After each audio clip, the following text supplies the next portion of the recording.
We finally have the RNS that we've been waiting on Kodal Minerals. This video is a good one.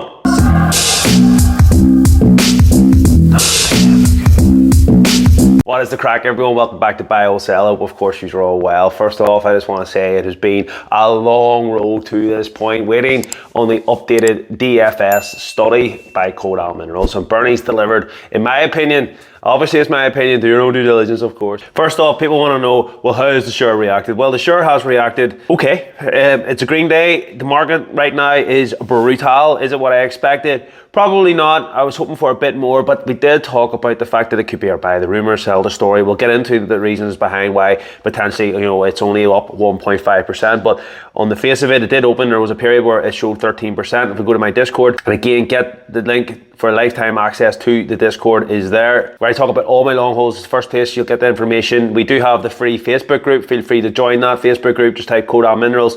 We are the better one. There is another one, but they don't allow you to post stuff for some reason. Anyway, that aside, D had actually shared in my group, and then he put it on Facebook, and I seen it on Facebook and his comments, and I was with the shirt. Then he got in there before me. So well done, D. Thanks for keeping the Discord up to date. We were back and forth. What it could mean, different scenarios.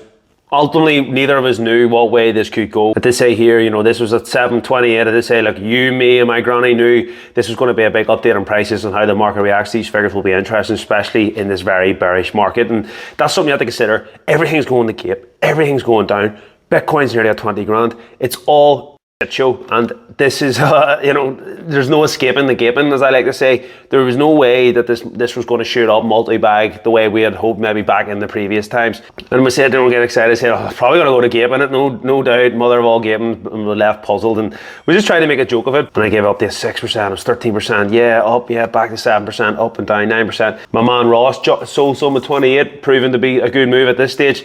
I said, I almost have sunk because you sold. Go to my Twitter page, I did say, I love me some Bernie news. We go to the RNS update then, and this is it here.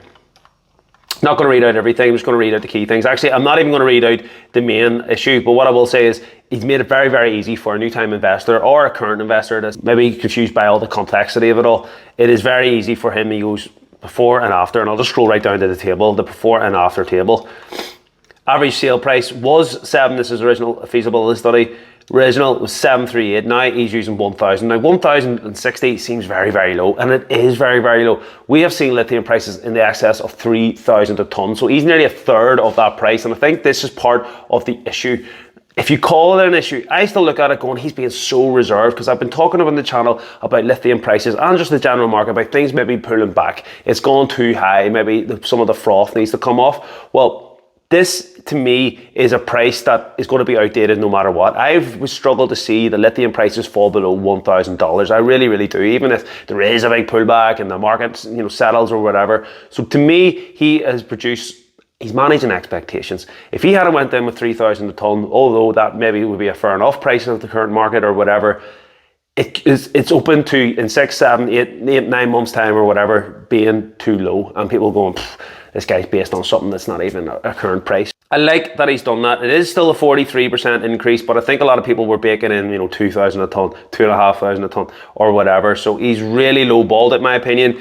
And then on the flip side, he's done these increases. Again, we know the capital costs, mining costs, processing costs, general admin, all these things are going to go up because we've got labour shortages, because we've got increased fuel, red diesel, all this. So I'm not surprised. These figures, to me, again, or perhaps a wee bit more on the higher end. By the time we go to mining, I would hope that it won't cost as much as this for fuel. It could be, it might not be, but I feel like he's managing expectations.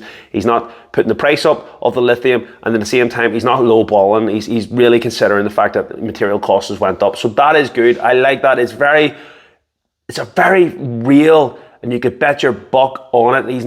He's playing the long game here, Bernie. He really, really is. And the cost of supply and delivery and all that is all went up as well, which is what we know. Then he talks a bit more about the cash. Now, if I just scroll back up to the top, he says here, the capital cost of the project has increased roughly 20%. That is well and truly in line with the market. I can tell you, as a quantity surveyor, all the projects I'm working on, 20, 30% increase across the board. So he's not highballing it. He's being very, very transparent here.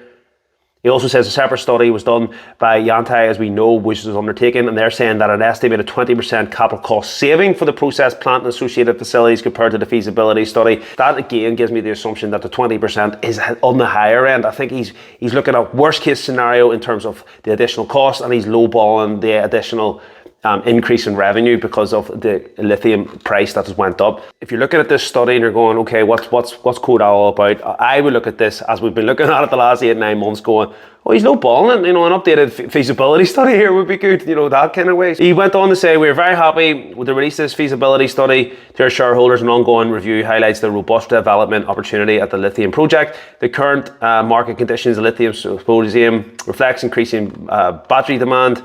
He then goes on to say the feasibility study continues to utilise conservative pricing. There you go. He's even saying it there. It is conservative in my opinion as well. And he says, you know, it's going to get bigger. It's going to get larger. And in this bit, I actually put it in my Discord.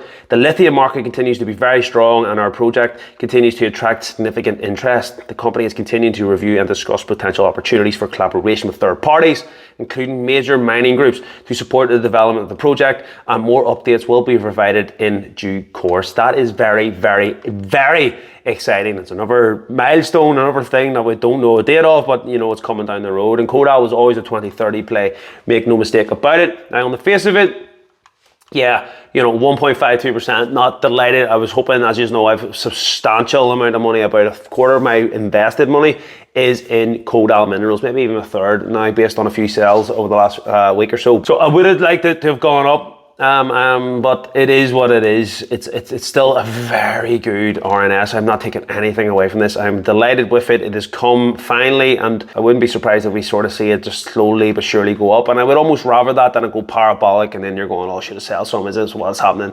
You know, all this craziness. It's just, there's no decision to be made today. I'm not selling it for 1.5%. That's not what I'm in for. I'm not in for a slice of the cake. I'm in for the full thing. 6 months. We can see we were going sideways. This made me a slightly bit nervous. We pretty much never really fell below this in the last year. So that's good. It's all positive. I'm happy with it. If we do some more TA, we can see here, this is a green candlestick. We're below our averages. RSI MACD could do a bit more. I would like it to do a bit more, and we'll see over the coming days. Maybe even see a bit more when the USA market opens, perhaps. Who knows? That is the update. I wanted to make it very quick to use to get the information. I'm going to post this now. Usually I like to wait till about 6 p.m, but I'm going to just get this out as soon as possible. So it is currently about 8 a.m. in the morning. So yes, that's the video. It's coming to you live, guys.